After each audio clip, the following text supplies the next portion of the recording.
নৌকা আর স্রোতের অঙ্ক নামটা শুনলেই কি একটু ভয় লাগে?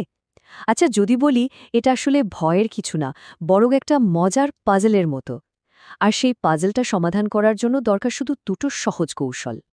চলুন আজ সেটাই আমরা হাতে কলমে দেখে নিই। আমরা এমন একটা টুল কিটের কথা বলবো যা এই ধরনের সব জটিল সমস্যাকে বলা যায় একদম জলের মতো সোজা করে দেবে।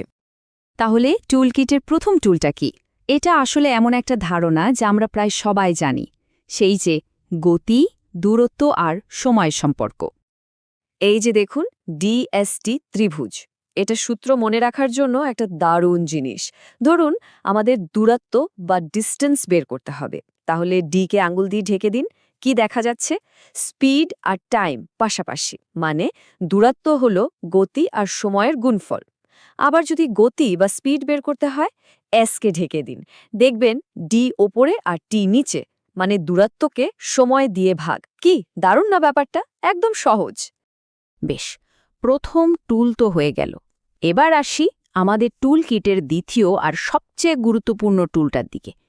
এই অঙ্কগুলো সমাধানের জন্য আমাদের শুধু একটাই নতুন জিনিস মাথায় রাখতে হবে, আর সেটা হলো নদীর স্রোতের প্রভাব। তো এখানে আমরা দুটো জিনিস ধরে নেব। এক্স হলো নৌকার নিজের গতি, মানে যদি জল একদম স্থির থাকতো তাহলে নৌকাটা কত স্পিডে চলত। আর ওয়াই হলো স্রোতের গতি। ব্যাস, এই দুটো অক্ষর এক্স আর ওয়াই, এটা দিয়েই আমাদের সব কাজ হবে। ব্যাপারটা একদম সহজ করে ভাবা যাক। যখন নৌকা স্রোতের দিকে যাচ্ছে, মানে অনুকূলে, তখন তো স্রোত নৌকাকে আরও ঠেলে নিয়ে যাচ্ছে, তাই না?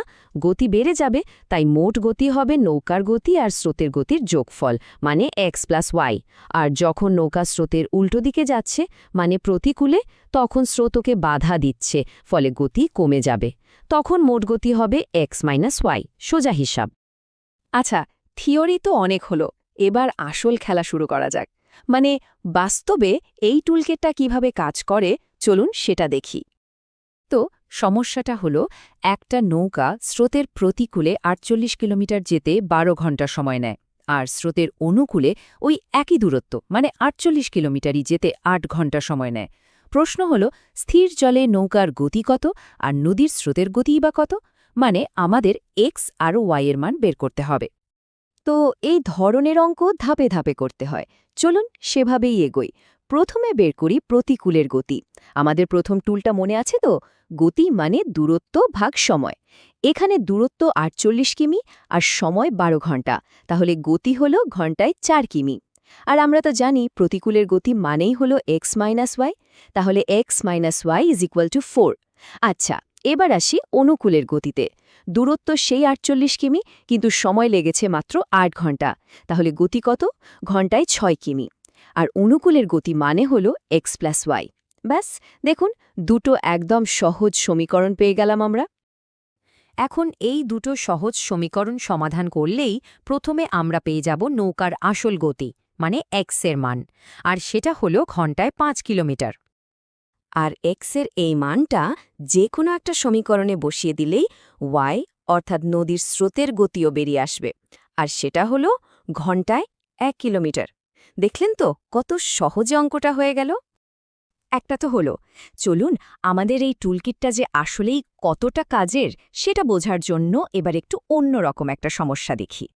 সমস্যাটা হলো, সিমরানের স্রোতের অনুকূলে সাঁতারাতে যে সময় লাগে, প্রতিকূলে তার দ্বিগুণ সময় লাগে। স্থির জলে ওর গতি যদি ঘন্টায় ১২ কিমি হয়, তাহলে নদী স্রোতের গতি কত? এখানে কিন্তু সরাসরি সময় দেওয়া নেই, একটা সম্পর্ক দেওয়া আছে। কিন্তু চিন্তার কিছু নেই, আমাদের টুলকিট কিন্তু এটার জন্য তৈরি। এখানে আসল কথাটা হলো, প্রতিকূলে সময় লাগে অনুকূলের দ্বিগুণ। আচ্ছা, সময় মানে কি? দূরত্বকে গতি দিয়ে ভাগ। তাহলে প্রতিকূলের সময় মানে হলো দূরত্ব ভাগ এক্স মাইনাস ওয়াই, তাই তো? আর অনুকূলের সময় মানে দূরত্ব ভাগ এক্স প্লাস ওয়াই। তাহলে প্রশ্ন অনুযায়ী দূরত্ব ভাগ X minus Y equals to ২ গুণ দূরত্ব ভাগ এক্স প্লাস ওয়াই। এবার একটা মজার জিনিস দেখুন, দুই দিকেই তো দূরত্ব একই, তাই আমরা ওটাকে হিসেব থেকে বাদই দিয়ে দিতে পারি।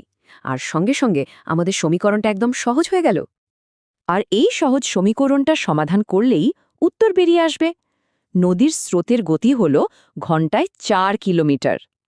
তার মানে আমাদের ওই একই দুটো টুল ব্যবহার করে একটু ঘুরিয়ে দেওয়ার সমস্যারও সমাধান করা সম্ভব।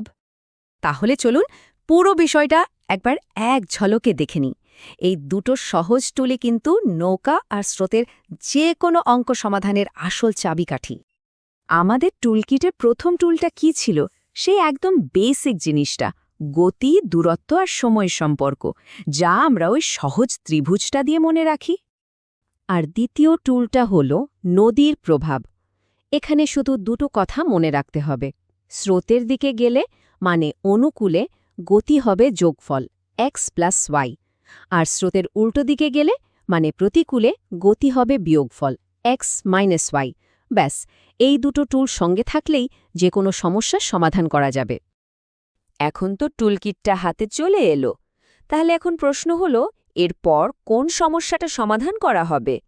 এই নতুন কৌশলটা কাজে লাগানোর পালা এবার শুরু হোক।